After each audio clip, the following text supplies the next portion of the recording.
escândalo do Banco Master, que está elevando a temperatura em Brasília, em São Paulo, no Rio de Janeiro, de forma inédita. No meio do Natal, Sheila, eu não posso entregar minhas fontes, mas eu recebi ligações assim de 20 minutos, meia hora, de pessoas muito importantes que estão muito preocupadas. Porque, Sheila, esse escândalo arrastou de forma inédita o Supremo Tribunal Federal para o centro de uma crise em que ele aparece, Sheila, pela primeira vez desde que eu, por exemplo, me recorde, não como moderador, mas como um protagonista da crise, né? A gente teve crise do mensalão, que abalou fortemente Lula em seus primeiros mandatos, foi reeleito, mas abalou, né? Depois a gente teve a crise da Lava Jato, mas o judiciário estava fora da crise, ele aparecia como moderador da crise, né?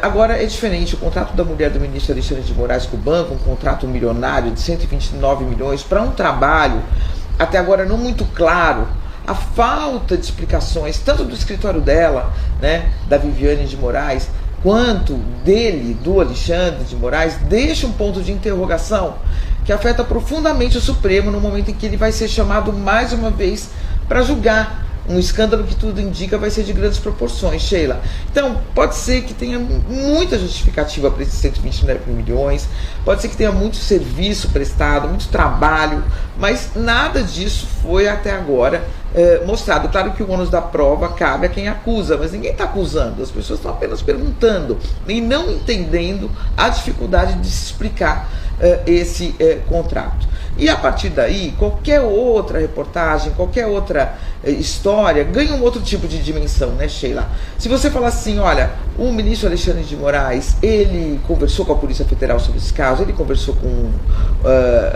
o Banco Central sobre esse caso, não, ele não pressionou, ele só conversou, tocou no assunto ou não, tudo ganha uma outra dimensão a partir do momento em que a gente sabe que existe esse contrato milionário, mas que até agora o ministro ou não quer dar nenhuma explicação ou não tem nenhuma explicação, a gente não sabe, e isso deixa esse ponto de interrogação, né?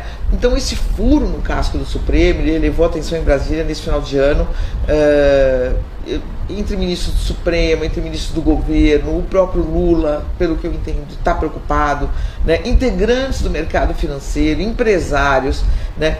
Todos preocupados com a dimensão que esse escândalo pode tomar no momento em que o Supremo está sob forte questionamento, né? E um escândalo que pode envolver absolutamente todos os poderes da República, do Executivo ao Legislativo, especialmente o Legislativo, né? Mas agora também o Judiciário. Então, crises anteriores eram delimitadas a um outro poder, ou era o Executivo que estava sob escrutínio, ou era o Legislativo, jamais todos juntos e ao mesmo tempo. Então, o escândalo envolve também o mercado financeiro, o empresariado que se dividiu, né? O Vorcaro aí, Daniel Vorcaro, dono do Master, como investigado na defesa, mas preparando um contra-ataque, e a outra parte que é contra o Vorcaro no mercado como atacante, né?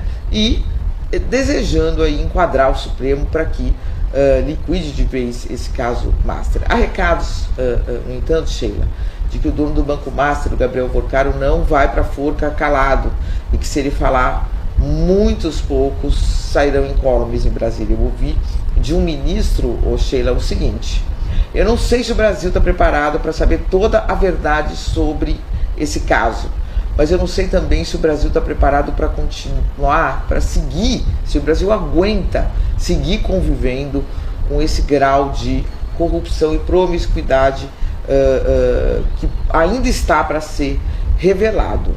Sheila, uma pessoa que conhece das coisas, tá? Então a gente está entre a cruz e a caldeirinha, né?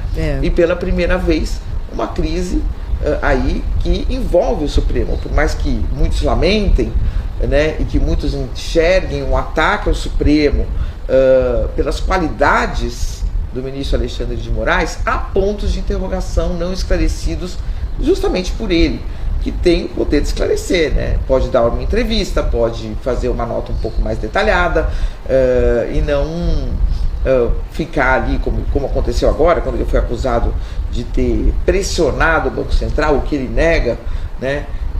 Ele, em vez de responder de imediato, demorou 48 horas, fez uma nota, depois fez uma segunda nota, ou seja, tudo muito confuso, né? Num caso de uma gravidade que exige uma clareza muito grande, né, Sheila? A credibilidade, no caso do judiciário, é tudo. É o que o judiciário tem para se legitimar, né, Sheila?